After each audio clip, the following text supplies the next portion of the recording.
So mga klase, for today's video ay nagkaroon na nga rin ako ng time para i-upload tong Mango Graham na ginawa ko nung linggo pa nga. So eto nga, kumuha ako ng dalawang mangga sa rep at ito nga gagamitin natin sa paggawa ng Mango Graham. Inamoy ko nga yan, baka amoy strawberry, cherries. So pagdating dito sa may gilid ay nakakita nga ako ng isang condense, isang lata yan mga akla. At pagbukas ko ng freezer ay kinuha ko na rin ang dalawang all-purpose cream, saktong-sakto nga lang mga akla dun sa isang condensed milk. Tapos niyan ay meron din ako ritong isang hand mixer lang at yan ang gagamitin natin para i-mekos-mekos dito sa bowl. Pero bago yan, hugasan muna natin. May nakalimutan pa nga akla, kaya naman kinuha niya na itong kanyang nag-iisang pakete ng isang biskwit na yan ang gagamitin natin akla. So pagdating nga dito, tingin siya kung may magagamit nga ba siyang lalagyanan ng kanyang Mango Graham at wala. Kaya napayuko siya dito sa may ilalim ng lababo at ayun, nakakita siya ng lalagyan ng paksiw. Uy! Tapos fast forward nga mga akla, eto na at aking na binabalatan yung dalawang mangga. Pero bago yan, hinugasan ko nga muna ito para na masiguradong wala nga germs yung kakainin natin.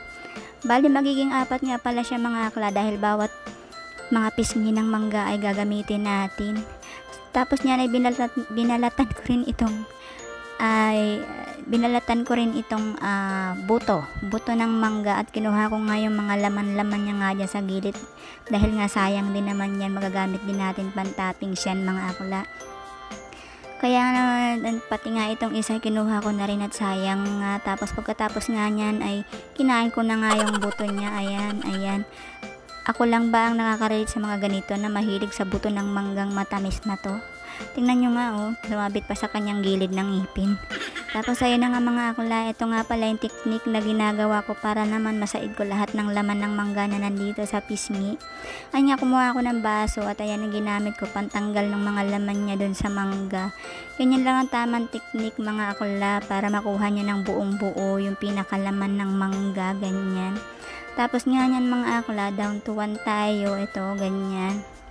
Pagkatapos nga nyan, ay hihiwain na natin to ng paganito, ganun. Yan, ganyan, yung parang pa-crescent moon. Ayan, ganyan mga akla.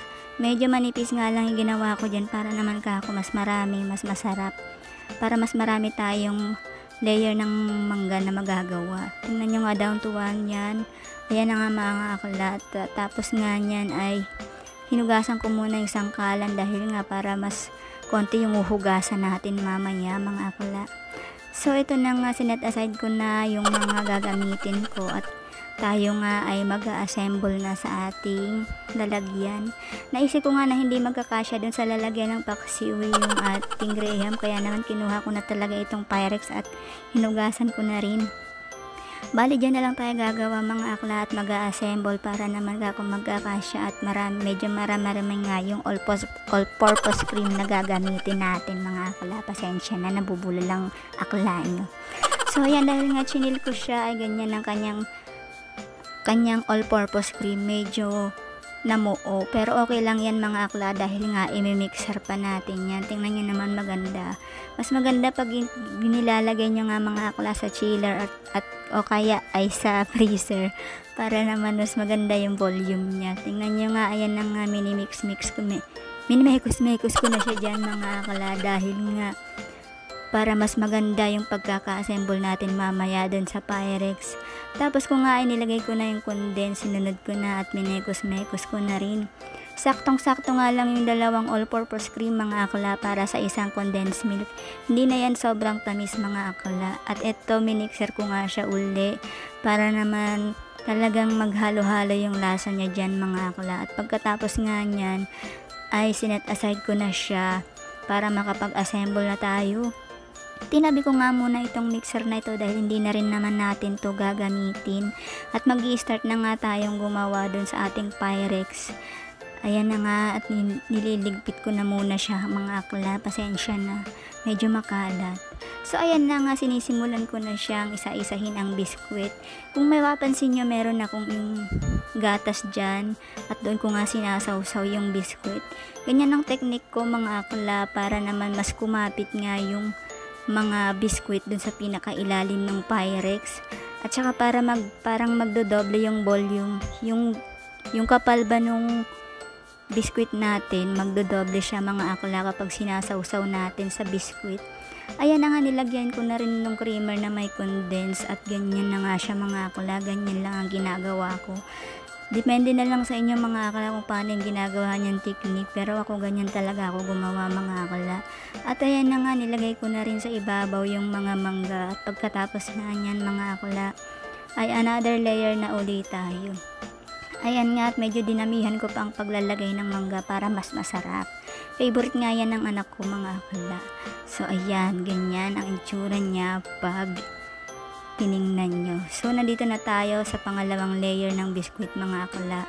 Medyo mahirap nga lang ito dito dahil medyo malambot na nga yung nasa ilalim niya. Kailangan dahan-dahan talaga tayo para hindi nga natin mabutas or lumuwag agad yung biskwit. Tingnan nyo nga, medyo maluwag na yung pinaka second layer niya mga akla. Syempre sinasawsaw ko pa rin siya dun sa gatas natin mga akla para nga medyo kumapal yung biskwit mga akla. Ganun lang yun mga akla. So ayan, another layer tayo ng ating creamer, tapos isusunod na uli natin yung biskwit, and then yung pinakaibabaw niya na yun, sinimot ko na nga yung mga natitirang creamer dahil last na yan, last layer na natin yan ng cream at yung ating mangga. Iba-iba na nga yung size ng mga mangga dyan mga akla dahil nga kasama na dyan yung mga gilid ng buto ng mangga.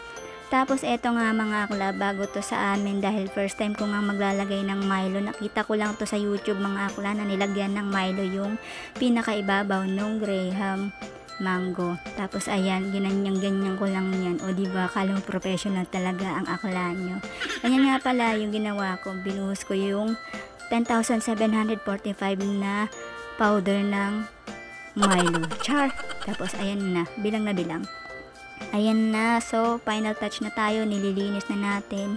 Tapos nga niyan mga akla ay kukuha ko ng pangbalot.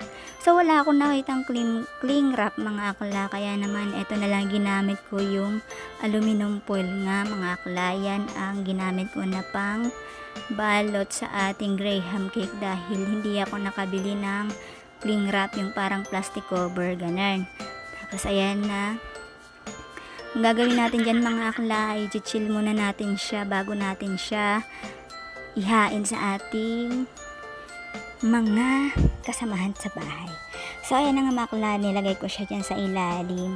Tapos mamayang medyo paggabi na yan ay kaya lang nilagay ko siya mga akla sa freezer dahil nga para mas mabilis.